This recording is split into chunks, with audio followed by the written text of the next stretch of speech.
shocking it was. So you did a good job.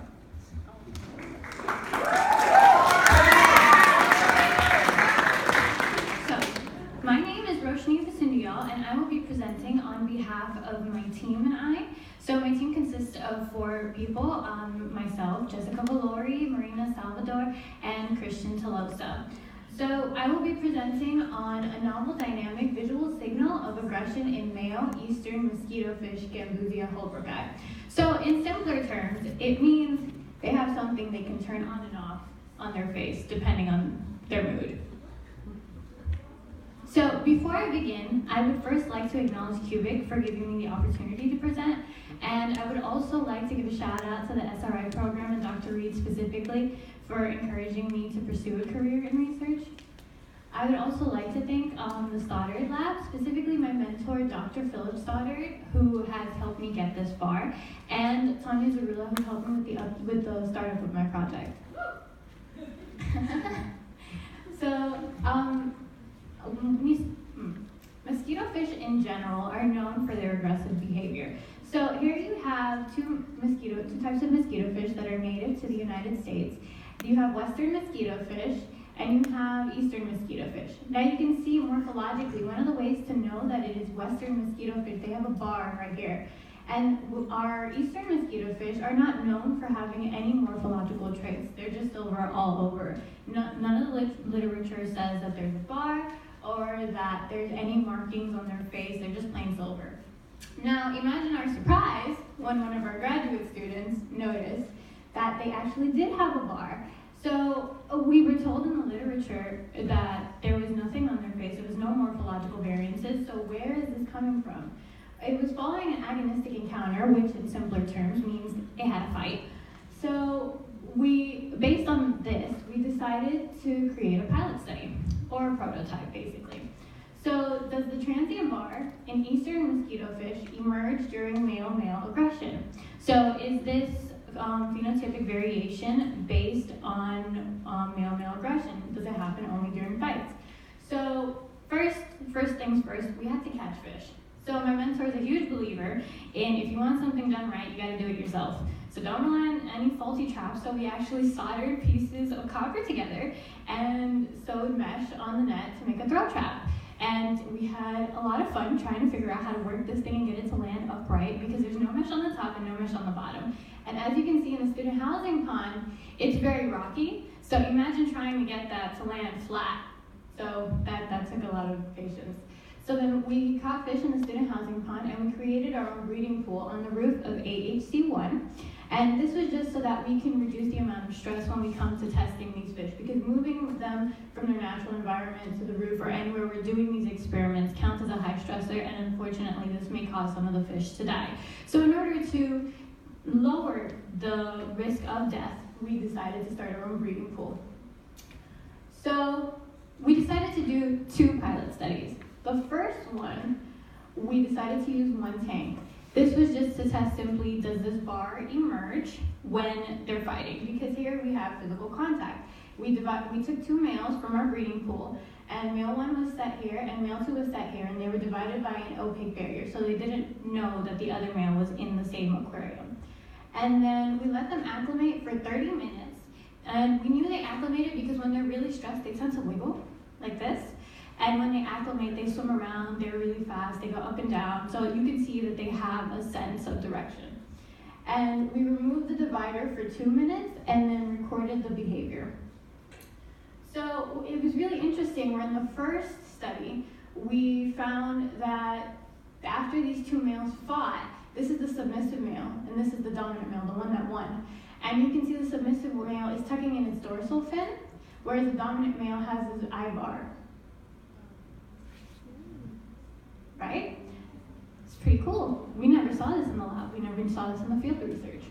So based on this, we do have an inclination that this bar might be linked to dominance and submissive dynamics. Now, in the second study, we saw that these males are being highly aggressive. So you can see specifically they both have the bar, and their gonopodium are on full display, and they're attacking, they're lunging, they're biting. Now this is what we mean by its violent behavior. This is why we limited the trial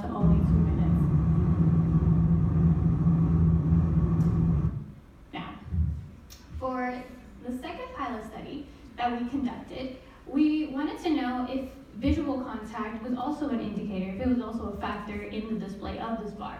So we took 2 males and we acclimated them for 30 minutes. So we set 1 male in the aquarium on the left and 1 male in the aquarium on the right, and we separated the aquarium by an opaque barrier. And then we removed the barrier for 5 minutes once they were fully acclimated. So we didn't know what to expect with the bar up here, with the bar not up here, because they're not in the same territory, so there is no direct contact, but they can't see them.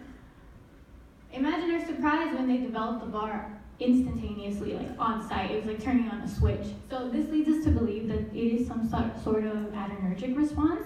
We were hypothesizing it was a melanocortin, but that would take at minimum 45 seconds to start.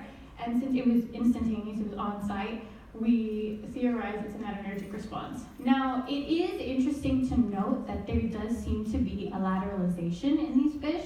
So that means the bar appeared darker on the left side first, before the right. And we do know that cichlids in particular have a lateralization preference. So when they look at predators, they always look at their left side. They always pick one side. So we don't know if this might be like a threat display. And then after we replaced the opaque barrier in the middle, the black bar remained for at least 30 minutes. In the first video, for the first pilot study, I remember the submissive did not have a black bar. So it was pretty interesting to see that these males retain their black bar, both of them did. So it could be due to the fact that there was no submissive or dominant, since they didn't actually physically interact, they just kind of tried to get at the plastic at each other. So we know from our pilot studies that the transient black bar emerged during aggression, and then prior to dominance, both displayed a bar, as you could see in the second video that I showed, because that was prior to dominance. And then as dominance emerged, the dominant displayed the black bar while the subordinate did not. And this was shown in the first video. Now, the black bar persisted after separation in the dominant only. That was when there was a winner determined, but it also persisted in the second pilot study where there was no dominant or submissive.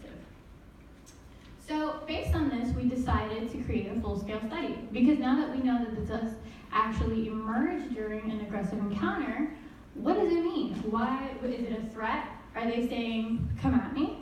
Is it aggressive intent? Are they saying, I'm going to fight you? Or is it dominance? Is it saying, I'm the king here? So we don't know. So for the full-scale study, which we currently have in progress, we took an aquarium, and again, do it yourself if you want something done right.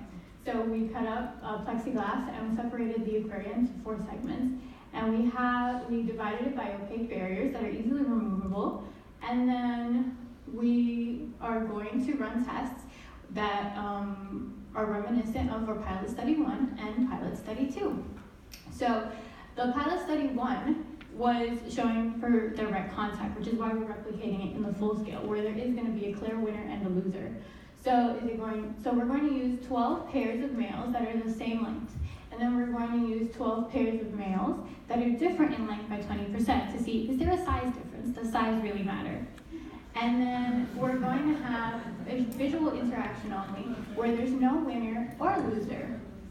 So we're going to have 12 pairs of males which are the same length and 12 pairs which differ in length. So is it a term of just seeing another male, or is there actually a dominance ploy in it?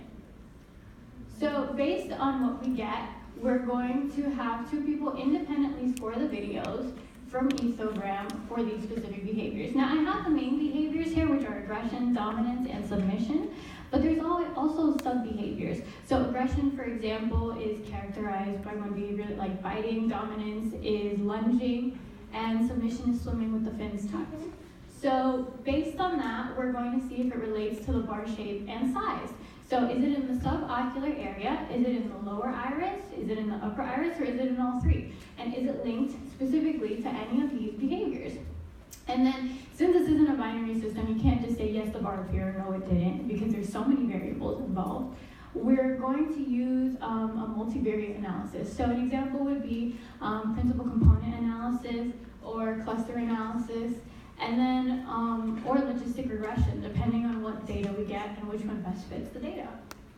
So, as any of you might know, or you might not, since you're all budding scientists, animals don't like following what you think of them. They always like to surprise you. So because of this, recently, Jessica was in the lab and she was transporting fish, and she noticed that now the female has an upper iris bar. And we only saw it in one. We don't know if she had an agonistic encounter because we didn't see it. All we saw was the female with the bar. So we know from the second pilot study that the bar does take a little bit to dissipate because after the males were separated, they still had the bar. So we don't know if it's waiting to disappear or if it's linked to aggression or even if it might just be a social signal. So based on the results and the data we get from the male from the male tests, we will also conduct the same test with the females. And we'll see how that concludes. And then possibly in the future studies, we could see if it's actually an adrenergic response and if it does have neuromodulation in it. So, any questions?